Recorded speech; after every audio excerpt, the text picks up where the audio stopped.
نحمده ونصلي على رسوله الكريم اما بعد فاعوذ بالله من الشيطان الرجيم بسم الله الرحمن الرحيم رب اشرح لي صدري ويسر لي امري واحلل عقدة من لساني يفقهوا قولي.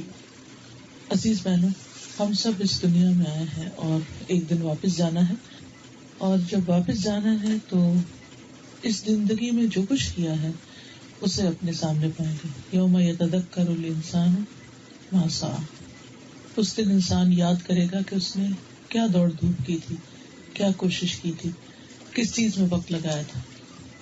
تو اس لیے بہت ضروری ہے کہ ہم سب سوچ سمجھ کر زندگی بسر کریں اور اپنے وقت کو بہت عقل مندی کے ساتھ استعمال کریں، کیونکہ کل کا دن یقینی دن ہے، اس سے کوئی بھی فرار نہیں، ہم میں سے کوئی بھی نہیں بھاگ سکتا. کوئی یہ کہے میں مرنا نہیں چاہتا تو اس کی ایک نہیں سنی جائے گی، کوئی کہے میں مر کے قبر میں نہیں جانا چاہتا تو اس کی کوئی ایک نہیں سنتا، چاہے وہ کتنا ہی روئے، کتنا ہی چیخے پکارے، لیکن آخری انجام وہی. کوئی یہ کہے کہ مرنے کے بعد جب میں خاک ہو جاؤں تو دوبارہ نہ اٹھایا جاؤں تو یہ بھی نہیں سنا جائے گا. کوئی اگر یہ کہے کہ پھر اٹھا کر میرا حساب نہ لیا جائے تو یہ بھی نہیں سنا جائے گا. یہ سب کچھ تو ہونا ہی ہونا. ہماری مرضی صرف اس زندگی میں ہے کہ جس میں ہم اپنی منمانی کرتے رہتے ہیں، لیکن جب ایک دفعہ یہ زندگی ہاتھ سے نکل گئی تو اس کے بعد ہماری کوئی اپنی مرضی نہ رہے گی. اس لیے جب تک ہمیں اپنی مرضی کرنے کا موقع ملا ہوا ہے تو اس کے لیے ہم پوری کوشش کریں کہ ہم اس کو اللہ کی مرضی کے تابع کر دیں، اپنی زندگی کو اللہ کی مرضی کے مطابق گزاریں، تاکہ کل پھر اللہ سبحانہ وتعالی ہم سے راضی ہو کر ہمیں راضی کر دیں. اس کے لیے ضروری ہے کہ ہم صحیح علم حاصل کریں، قرآن و سنت کا علم. قرآن مجید پڑھنے کے ساتھ ساتھ نبی صلی اللہ علیہ وسلم نے جس طریقے پر قرآن مجید کی وضاحت کی ہے اور جو کچھ احادیث میں موجود ہے اس کو سمجھنا بھی بہت ضروری ہے. تو آج میں آپ کے سامنے رسول اللہ صلی اللہ علیہ وسلم کی ایک حدیث جسے ترمذی نے روایت کیا ہے بیان کروں گی. آئیے اس حدیث کو سنتے ہیں، پھر اس کا ترجمہ سنیں گے. ما يدخل الجنة عن معاذ بن جبل رضي الله عنه قال قلت يا رسول الله أخبرني بعمل يدخلني الجنة ويباعدني عن النار. قال لقد سألت عن عظيم وإنه ليسير على من يسره الله تعالى عليه تعبد الله لا تشرك به شيئا وتقيم الصلاة وتؤتي الزكاة وتصوم رمضان وتحج البيت. ثم قال ألا أدلك على أبواب الخير الصوم جنة والصدقة تطفئ الخطيئة كما يطفئ الماء النار وصلاة الرجل في جوف الليل. ثم تلا تتجافى جنوبهم عن المضاجع يدعون ربهم خوفا وطمعا ومما رزقناهم ينفقون فلا تعلم نفس ما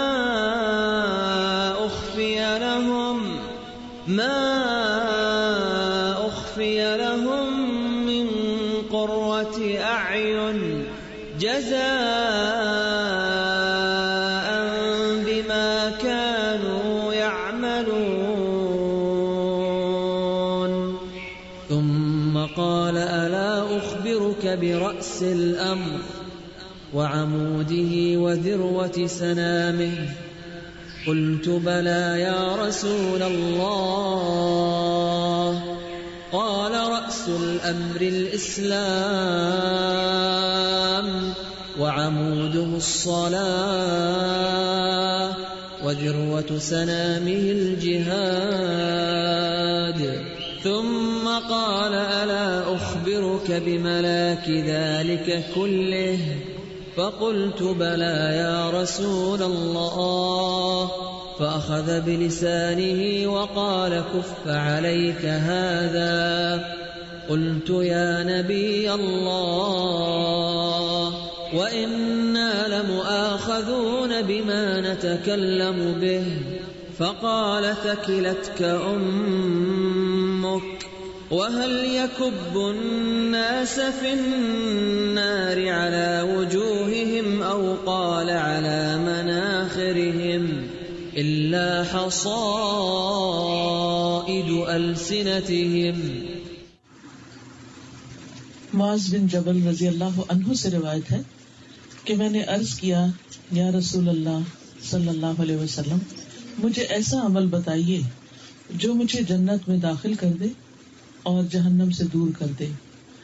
آپ نے فرمایا تم نے ایک بہت بڑی بات پوچھی ہے، البتہ جس کے لیے اللہ آسان فرما دے اس کے لیے آسان ہے، اور وہ یہ ہے کہ تم صرف اللہ ہی کی عبادت کرو، اس کے ساتھ کسی کو شریک نہ ٹھہراؤ، نماز قائم کرو، زکوٰۃ دو، رمضان کے روزے رکھو اور بیت اللہ کا حج کرو.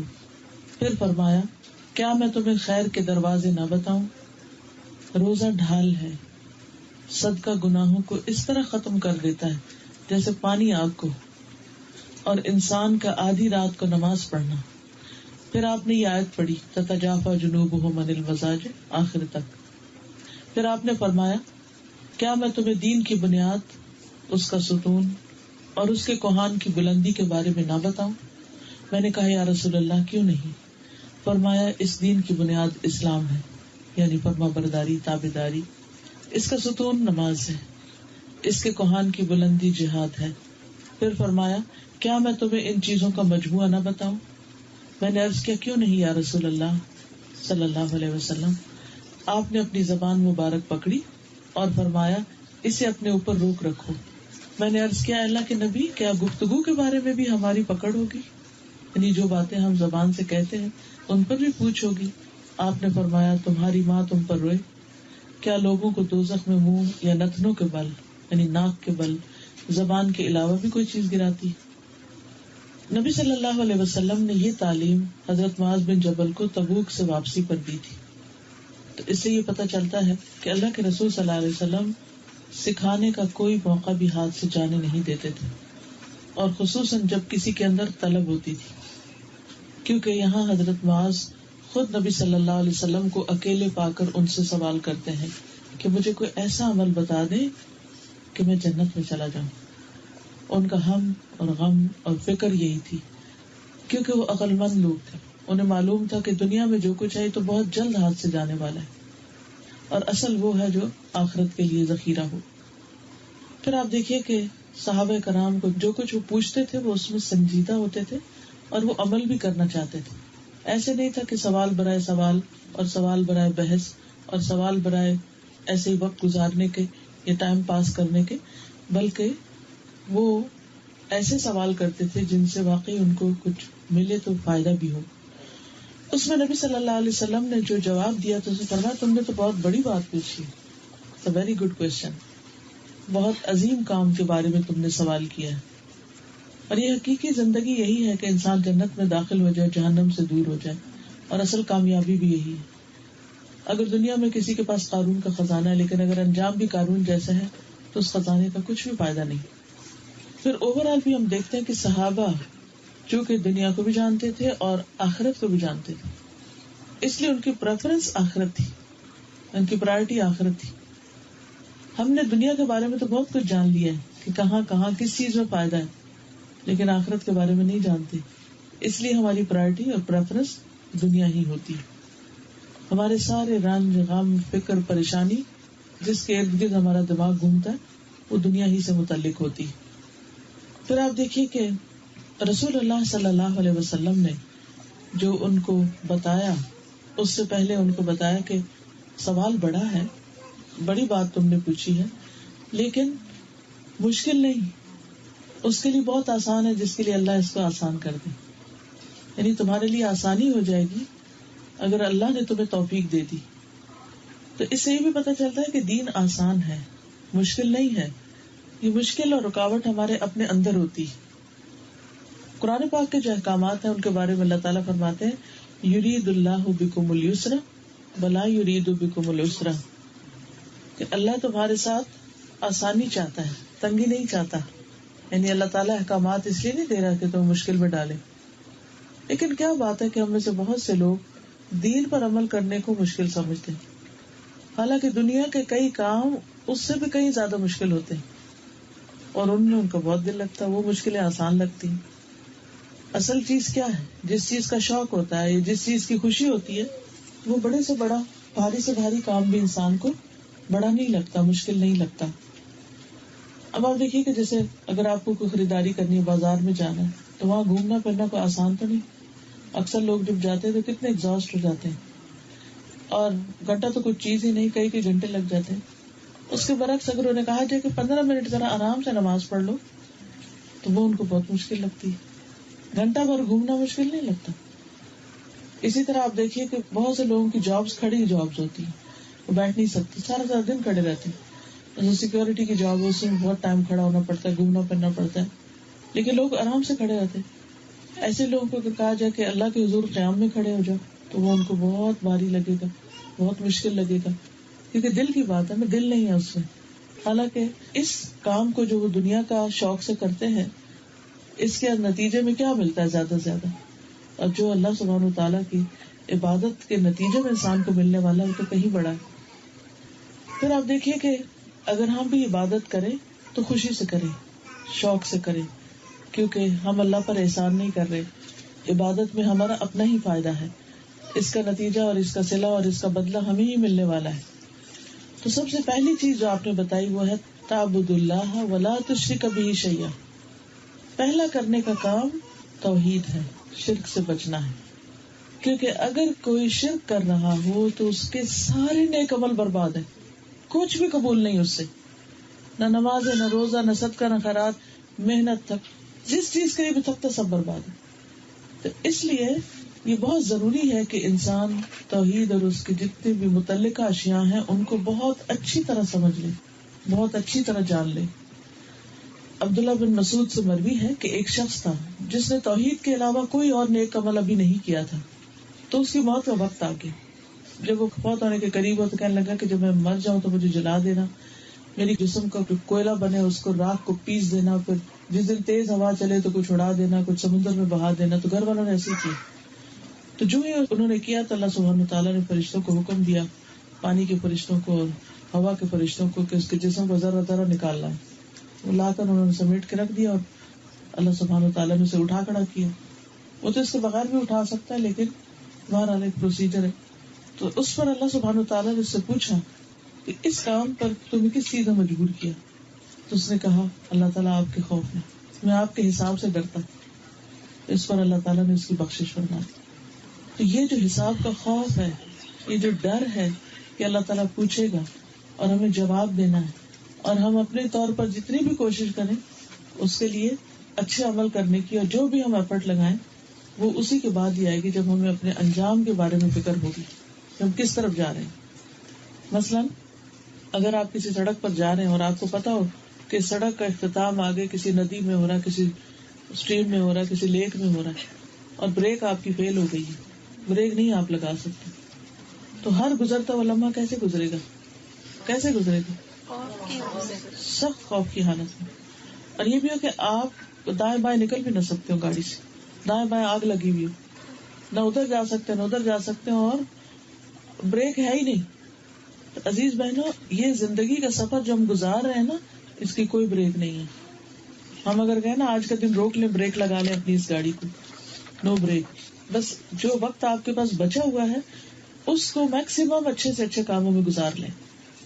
اور ان میں سب سے پہلا کام جو کرنے کا ہے وہ شرک سے پرہیز ہے، کہ اللہ سبحانہ و تعالیٰ کے ساتھ کسی اور کو شریک نہ کیا جائے، نہ کسی مقرب فرشتے کو اور نہ کسی نبی مرسل کو. اللہ سبحانہ و تعالیٰ کو پکاریں لیکن اللہ کے علاوہ کسی اور کو مدد کے لیے نہ پکاریں. یعنی بعض لوگ ہوتے ہیں نا کہ اللہ تعالیٰ کے علاوہ ملائکہ کو، جنات کو یا بزرگان دین کو پکارتے ہیں مدد کے لیے. یہ سب چیزیں شرک میں آتی ہیں.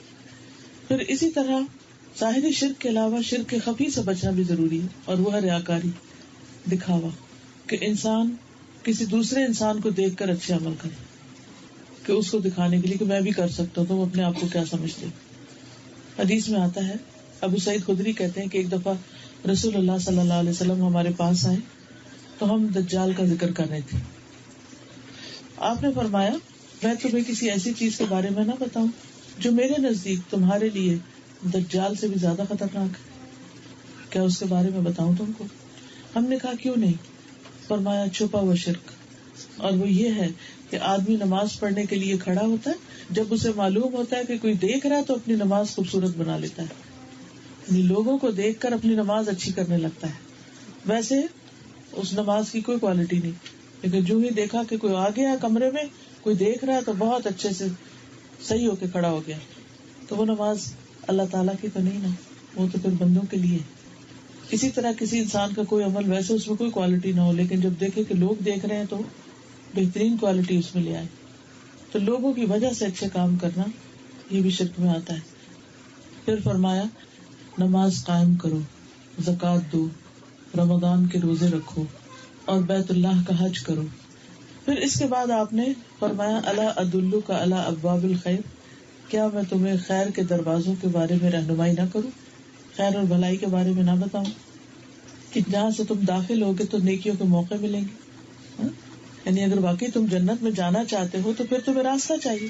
تو راستے پہ جب تم جاؤ گے تو آگے کچھ دروازے آئیں گے، ان دروازوں سے گزرو گے تو پھر ہی تم جنت میں پہنچ سکتے ہو.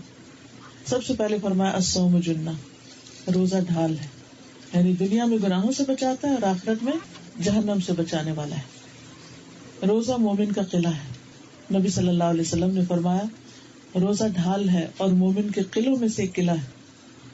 قلعہ کیا ہوتا ہے؟ فورٹ کیا ہوتا ہے؟ کہ جس کے اندر انسان جا کر دشمن سے بچ جاتا ہے. تو رمضان میں جب خاص طور پر روزے آتے ہیں تو اس کے دشمنوں کو بگا دیا جاتا ہے اور انسان کو محفوظ کر لیا جاتا ہے. پھر اسی طرح یہ ڈھال جو ہے یہ قبر میں بھی ہے، کہ جب انسان کو دفن کیا جاتا ہے تو جب مردے کو دفنا کے جا رہے ہوتے ہیں تو جو مردہ ہے اس کی روح واپس لوٹا دی جاتی ہے، تو وہ سننے لگتا ہے، اور وہ اس وقت سن رہا ہوتا ہے جوتوں کی آہٹ تک، یعنی زمین کی جو دھم دھم ہوتی ہے وہ بھی سن رہا ہوتا ہے. تو مردے کو جب دفن کر کے واپس جاتے ہیں تو مردے کی روح واپس لوٹائی جاتی ہے اس کے اندر. اور اس طرح جب وہ جا رہے ہوتے ہیں تو اس کے بعد حساب کتاب شروع ہوتا ہے. اب جو یہ منکر نکیر آ رہے ہوتے ہیں تو میت کے سرہانے کی طرف نماز آ جاتی، اسے پروٹیکٹ کر لیتی، روزہ دائیں طرف آ جاتا ہے، زکوٰۃ بائیں طرف آ جاتی، اور دوسرے نیک کام، صدقہ، خیرات، نیکیاں وغیرہ جو لوگوں کے ساتھ بھلائیاں کی تھی سب پاؤں کی طرف آ جاتی، اور وہ چاروں طرف سے پروٹیکٹڈ ہوتا ہے. تو اس کے پاس جب سرہانے کی طرف سے کوئی چیز آتی ہے تو نماز کہتی ہے ادھر سے رستہ نہیں، دائیں طرف آتا ہے تو روزہ کہتا ہے ادھر سے نہیں آ سکتا، بائیں طرف آتا ہے تو زکوٰۃ روک لیتی، پاؤں کی طرف سے آتا ہے تو باقی نیک اعمال اور نیکیاں روک دیتی. اس لیے کتنا ضروری ہے کہ انسان ایسے کام کرے کہ جس سے اس کی مختلف تکلیفوں سے پروٹیکشن ہو. پھر اسی طرح قیامت کے دن بھی روزہ سفارش کرے گا کہ یار میں نے اسے کھانے اور خواہشات پوری کرنے سے روکا رکھا، تو اس کے بارے میں میری سفارش قبول فرمائے. پھر یہ کہ جہنم سے ڈھال ہے روزہ. رسول اللہ صلی اللہ علیہ وسلم نے فرمایا جس نے اللہ کی راہ میں ایک دن کا روزہ رکھا، یعنی اللہ کی خاطر، اللہ تعالیٰ اس کے اور دوزخ کے درمیان ایسی خندق بنا دیتا ہے، ایسی ڈچ جیسے کہ زمین اور آسمان کے درمیان فاصلہ ہے، یعنی جہنم کو اسے اتنا دور کر دیتا ہے. پھر اس کے بعد خاص طور پر صدقے کا ذکر کیا گیا. وَالصَّدَقَةُ تُطْفِئُ الْخَطِيئَةَ كَمَا يُطْفِئُ الْمَاءُ النَّارَ، صدقہ گناہوں کو مٹا دیتا ہے جیسے پانی آگ کو مٹاتا ہے. یعنی کہیں آگ لگ جائے تو ہم کیا کرتے ہیں؟ فوراً پانی ڈالتے ہیں تاکہ آگ بجھ جائے. اور ہر طرح کا صدقہ جو ہے وہ گناہوں کو مٹاتا ہے. حدیث میں آتا ہے صدقہ کرنے والوں کی قبروں سے حرارت بجھاتا ہے، یعنی قبر کے عذاب سے نجات دیتا ہے. قیامت کے دن مومن اپنے صدقے کے سائے کے نیچے ہوگا، یعنی جو کچھ اس نے دوسروں کے ساتھ بلائیاں کی ہوں گی مال جان کے ساتھ، وہ اس کے لیے ایک امبریلا کی طرح بن جائیں گے اور وہاں پریشانی سے بچ جائے گا. پھر اسی طرح رات کی نماز کی بات ہوئی. یعنی عشاء اور فجر کے بیچ کی جو نماز ہے. آج کل تو راتیں بہت چھوٹی ہیں, شاید موقع نہ ملتا ہو آپ کو, لیکن سردیوں میں یہاں کتنی لمبی راتیں ہوتی ہیں. انسان اپنی پوری نیند لے لے اور اس کے بعد بھی اٹھ جائے تو تہجد کے لیے اٹھ سکتا ہے. لیکن اصل بات ہے نیت, ارادہ اور اس کی اہمیت. قرآن مجید میں اللہ تعالیٰ فرماتے ہیں ان کے پہلو بستروں سے جدا رہتے ہیں, وہ اپنے رب کو ڈرتے ہوئے اور امید کے ساتھ پکارتے ہیں, اور ہم نے انہیں جو کچھ دیا ہے اس میں سے خرچ کرتے ہیں. بس کوئی نہیں جانتا ان کے لیے آنکھوں کی ٹھنڈک میں سے کیا کچھ چھپا کر رکھا گیا ہے اس عمل کی جزا کے لیے جو وہ کیا کرتے تھے. اور پھر آپ صلی اللہ علیہ وسلم نے یہ جو آیت ہے یہ پڑھی اور لوگوں کو بتائی کہ کوئی نہیں جانتا ان کی آنکھوں کی ٹھنڈک کے کیسے کیسے سامان ہیں, کتنی راحتیں ہیں ایسے لوگوں کے لیے جو رات کو اٹھ کر نماز پڑھتے ہیں. فرض نماز کے بعد سب سے زیادہ فضیلت والی نماز جو ہے وہ رات کی نماز ہے. ایسی نماز جس کی نیت کر کے سونے پہ بھی اجر مل جاتا ہے. یعنی اگر آپ نے تہجد کی نیت کی اور اٹھ نہیں سکے تو بھی آپ کو اجر ملے گا, یا آپ کی تڑپ ہے, دعا ہے, یا اللہ مجھے توفیق دے, مجھے شوق ہے میں کر سکوں, تو اس پر بھی انشاءاللہ اجر مل جائے گا. رسول اللہ صلی اللہ علیہ وسلم نے فرمایا رات کا قیام لازم پکڑو, وہ تم سے پہلے کے نیک لوگوں کا طریقہ ہے اور تمہارے رب کے قرب کا ذریعہ, برائیوں کا کفارہ اور گناہوں سے رکاوٹ ہے, پھر سلامتی سے جنت میں داخل ہونے کا ذریعہ. ایسے لوگوں کے لیے جنت میں بالا خانے ہیں, خوبصورت گھر ہیں جن کے اندر سے باہر اور باہر سے اندر نظر آتا ہے. پھر اس کے بعد نبی صلی اللہ علیہ وسلم نے فرمایا کیا میں تمہیں نہ خبر دوں برأس الامر کہ اس دین کی اصل بنیاد کیا ہے, وہ عمود ہی و ذروت سنامی ہی, اور اس کی بلندی ہائٹ اور اس کی کوہان کی بلندی کیا ہے. فرمایا رأس الامر الاسلام, کہ اس معاملے کا, اس کام کا جو مرکزی نقطہ ہے وہ اسلام ہے, جس کام کے لیے انسان کو پیدا کیا گیا ہے, کہ انسان ظاہری طور پر اور اندرونی طور پر اللہ سبحانہ تعالیٰ کے لیے سرنڈر کر دے, اللہ تعالیٰ کے احکامات کے آگے جھک جائے. اور دین اسلام کو اللہ کا پسندیدہ دین قرار دیا گیا. اور ہم سب سے کیا کہا گیا, یا ایھا الذین آمنوا ادخلوا فی السلم کافۃ, اے لوگوں جو ایمان لائے ہو دین میں پورے کے پورے داخل ہو جاؤ. ولا تتبعوا خطوات الشیطان, اور شیطان کے قدموں کی پیروی نہ کرو, شیطان کی بات نہیں مانو, اللہ کی بات مانو. اور حقیقت یہ کہ اسلام انسان کو سلامتی دینے کے لیے, جیسے نبی صلی اللہ علیہ وسلم نے فرمایا اسلموا تسلموا, اسلام لے آؤ تو تم سلامت رہو گے اور پچھلے سارے گناہ بھی معاف ہو جائے گی. یعنی جو شخص مسلمان ہوتا ہے وہ ایسے ہو جاتا ہے جیسے اس کی ماں نے اسے اسی دن جنم دیا ہو. پھر یہ ہے کہ اسلام کی کچھ نشانیاں ہیں, علامتیں ہیں, اور وہ کیا ہے, نماز, روزہ, حج, زکوٰۃ وغیرہ قائم کرنا, کثرت سے سلام کرنا, اور دوسروں کو کھانا کھلانا, اور پھر اپنے ہاتھ پاؤں سے دوسروں کو محفوظ رکھنا. نبی صلی اللہ علیہ وسلم سے پوچھا گیا رسول اللہ صلی اللہ علیہ وسلم سب سے افضل اسلام کون سا ہے؟ فرمایا جس کی زبان اور ہاتھ سے دوسرے محفوظ رہے. پھر کھانا کھلانا اور سلام عام کرنا, ہر شخص کو سلام کرنا, جس کو انسان پہچانتا ہو اور جس کو نہ پہچانتا ہو. پھر اگر انسان ساری زندگی اللہ کی اطاعت پر قائم رہے اور اسی میں اس کا بڑھاپا آ جائے تو اس پر بھی بڑا ہو جائے. نبی صلی اللہ علیہ وسلم نے فرمایا جس کسی مسلمان کے سر کے بال جیسے حالت اسلام میں سفید ہو جائے تو قیامت کے دن یہ اس کے لیے نور کا باعث ہو. ایک اور روایت میں آتا ہے اس کے ہر بال کے عوض ایک نیکی لکھی جاتی ہے اور ایک گناہ دور کیا جاتا ہے. پھر فرمایا وعمودہ الصلاۃ, اس کا ستون نماز ہے. یعنی اسلام کا ستون کیا ہے؟ نماز. جیسے آپ دیکھ رہے ہیں یہ ستون کھڑے, تو عام طور پر جو خیمہ گاڑا جاتا ہے تو اس کا ایک بیسک پلر ہوتا ہے بیچ میں, اور باقی جگہوں پہ کھونٹے لگا کے رسیاں لگا کے باندھ دیا جاتا ہے تو خیمہ بن جاتا ہے. تو اگر ستون نکال دیے جائیں تو چھت گر جائے گی, کیونکہ اگر کوئی چھت کھڑی ستون پر ہے تو پھر گر جائے گی. اسی طرح جس کی نماز نہیں اس کا دین ختم, چھت گر گئی. تو اس لیے ہر حال میں انسان کو نماز کی پابندی کرنا لازم ہے. حدیث میں آتا ہے آپ نے فرمایا انسان اور اس کے کفر اور شرک کے درمیان فرق نماز چھوڑنا ہے. پھر ہے وذروۃ سنامہ الجہاد فی سبیل اللہ, اور اس کے کوہان کی بلندی اللہ کے راستے میں جہاد کرنا ہے. یعنی جہاد کا تذکرہ آپ نے یوں کیا کہ جیسے وہ کوہان کی بلندی، جیسے اونٹ کا ہمپ ہوتا ہے تو آپ نے دیکھا ہوگا وہ اس کی بیک میں اٹھا ہوا ہوتا ہے، تو کسی بھی چیز کا جو اٹھا ہوا حصہ ہوتا ہے اس کو سنام کہتے ہیں. تو ذروہ کہتے ہیں چوٹی کو، جیسے پہاڑ کی چوٹی کے لیے بھی لفظ استعمال ہوتا ہے. اور جہاد کا کیا معنی ہے؟ اللہ کے راستے میں اللہ کے دین کو سیکھنے کے لیے، عمل کرنے کے لیے، دوسروں کو سکھانے کے لیے، اس کو سب تک پہنچانے کے لیے اپنی ساری ایفرٹ لگا دینا. جہاد کہتے ہیں اٹ موسٹ ایفرٹ کو، کہ دین پر اگر عمل کرنا ہو تو اس کے لیے بہت ضروری ہوتا ہے کہ انسان اسٹرگل کرے.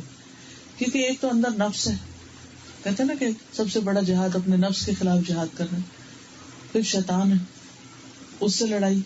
پھر اس کے بعد بہت سے عزیز دوست رشتے دار آ جاتے ہیں جو آپ کو کہیں کھڑے نہیں ہونے دیتے. پھر اس کے بعد آپ کے بہت سارے اور رکاوٹیں آتی.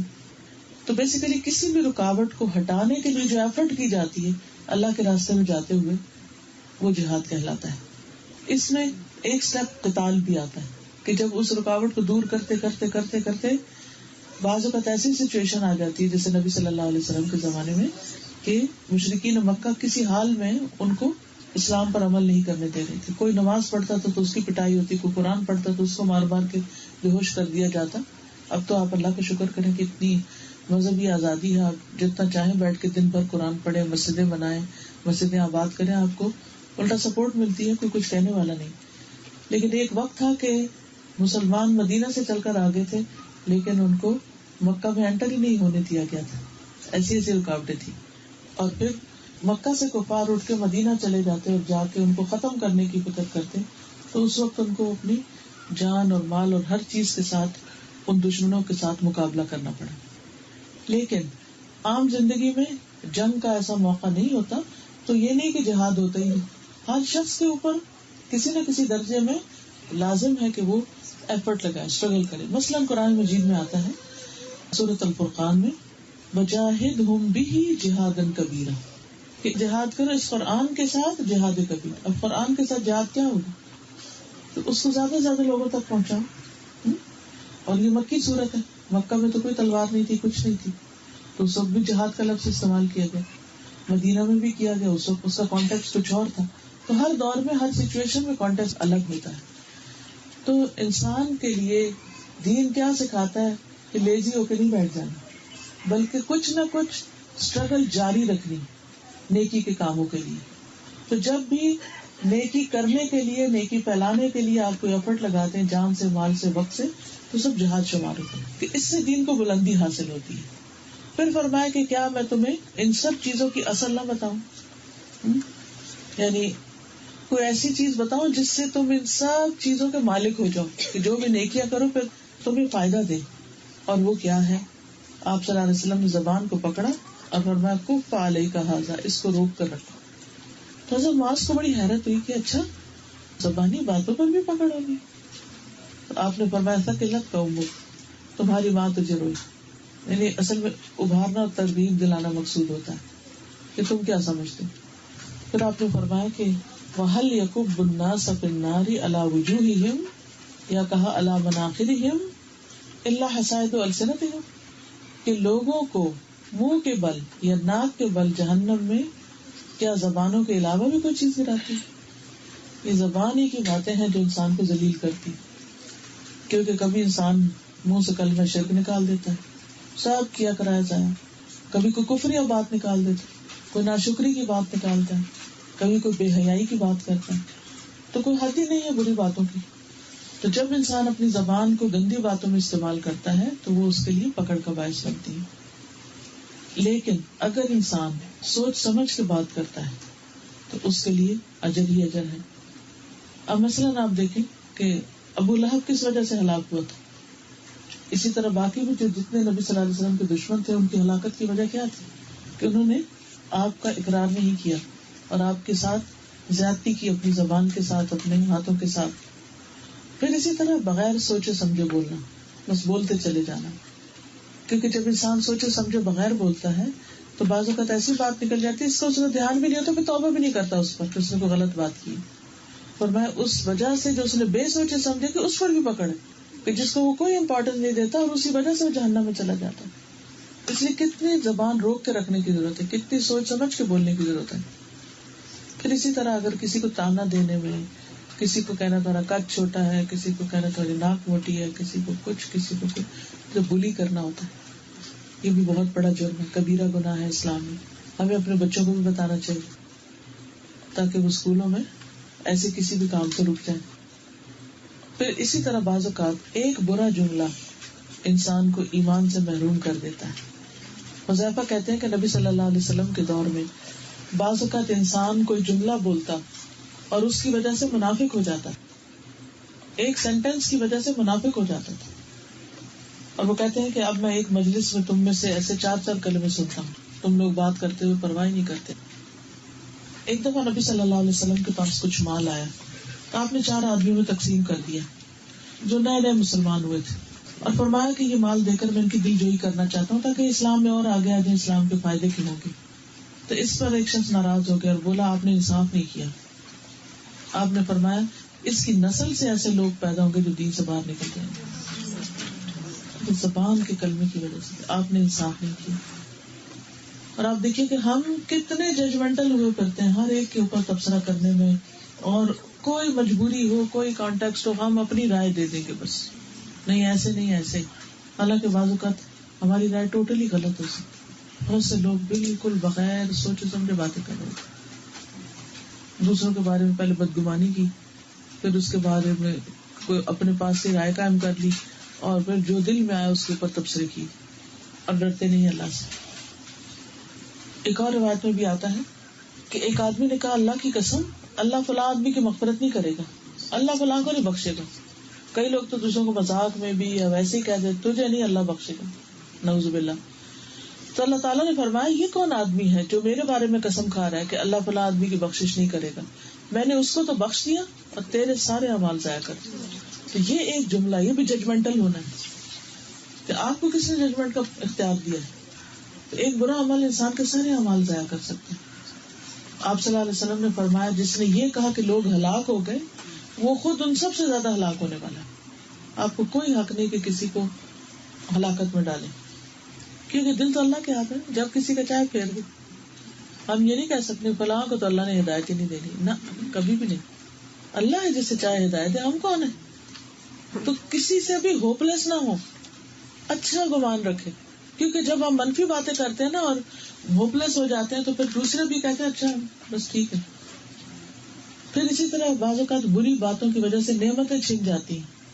اب زبیر بیان کرتے ہیں کہ ان میں اور ایک انصاری میں جو بدر کی لڑائی میں بھی شریک تھے, مدینہ کی پتھریلی زمین کی نالی کے بارے میں جھگڑا ہو گیا. وہ اپنا مقدمہ لے کر رسول اللہ صلی اللہ علیہ وسلم کی خدمت میں گئے تو دونوں لوگ اس نالے سے اپنے باغ سیراب کرتے تھے. آپ نے فرمایا زبیر پہلے تم سیراب کرو پھر اپنے پڑوسی کو کرنے دو. تو اس کو غصہ آ گیا, کہا آپ نے اس لیے کہا نا کہ آپ کی پھوپھی کے بیٹے ہیں, ان کو اس لیے پہلے کیا. تو آپ کے چہرے کا رنگ بدل گیا. آپ نے فرمایا زبیر تم سیراب کرو اور اپنے پانی کو اپنے باغ میں اتنی دیر آنے دو کہ وہ دیوار تک چڑھ جائے. اس مرتبہ رسول اللہ صلی اللہ علیہ وسلم نے زبیر رضی اللہ عنہ کو ان کا پورا حق عطا فرمایا. اس سے پہلے آپ نے ایسا فیصلہ کیا جس میں دونوں کی رعایت تھی, لیکن جب انصاری نے آپ کو غصہ دلایا تو آپ نے زبیر کو واضح فیصلے کے مطابق پورا حق دیا. یعنی وہ ان کا حق بنتا تھا, ایسا نہیں کہ زیادتی کی, لیکن پہلے جو اس کو ملنے والا تھا جو یعنی کہ ایک طرح سے کمپنسیٹ ہی کیا جا رہا تھا, کہا کچھ بھی نہیں تمہارے لیے, جاؤ. تو کئی دفعہ انسان اپنی زبان سے ایسی باتیں نکالتا ہے. مثلا ایک بوڑھا شخص تھا, اس کو بخار ہو گیا تو نبی صلی اللہ علیہ وسلم نے اسے فرمایا کہ کوئی بات نہیں, ٹھیک ہو جاؤ گی, لا باس طہور انشاءاللہ. اس نے کہا تمہیں کیا پتا, یہ تو ایسا بخار ہے جو بوڑھے کو قبر میں لے کے اترے گا. تو آپ نے فرمایا اگر ایسا تو ایسا ہی صحیح, اور باقی وہ بخار اسے لے مرا. تو کئی دفعہ کوئی اگر ہمیں نصیحت کرنے لگا تو وہ کہتے اپنے پاس ہی رکھنا, مجھے چاہیے تمہاری بات, پتہ نہیں وہ کتنی کام کی بات ہو. اسی طرح اور بھی کئی چیزیں ہوتی ہیں کہ ہم دوسروں کے بارے میں ججمنٹل ہو جاتے ہیں. تو بنیادی طور پر یہ حدیث بہت ہی خوبصورت حدیث ہے جس میں ہمیں دین کا ایک جامع نقشہ نظر آتا ہے, جس میں عبادات بھی ہیں, اخلاق معاملات بھی ہیں, آخرت کی باتیں بھی ہیں, اور پھر خاص طور پر ساری چیزوں میں سے ٹاپ پر زبان کا صحیح استعمال, کیونکہ جس طرح شرک اعمال برباد کر دیتا ہے اسی طرح انسان کی زبان اپنے اندر کی زبان کا غلط استعمال انسان کے اعمال کو برباد کر دیتا ہے. تو اس حدیث سے پتہ چلتا ہے کہ ایک تو صحابہ کرام کے سوال بہت اچھے تھے، دوسرے یہ کہ ان کو آخرت کی بہت فکر ہوتی تھی، تیسرے یہ ہے کہ وہ نیکیوں میں بڑے حریص تھے، نیک کام کرنے کے طریقے پوچھتے رہتے تھے. پھر یہ ہے کہ یہ یاد رکھنا چاہیے کہ جتنی بھی ہمیں طریقے معلوم ہوں، عمل اسی وقت ہوتا ہے جب اللہ توفیق دیتا ہے. تو اسی لیے آپ نے فرمایا کہ یہ آسان ہے جب اللہ آسان کر دے.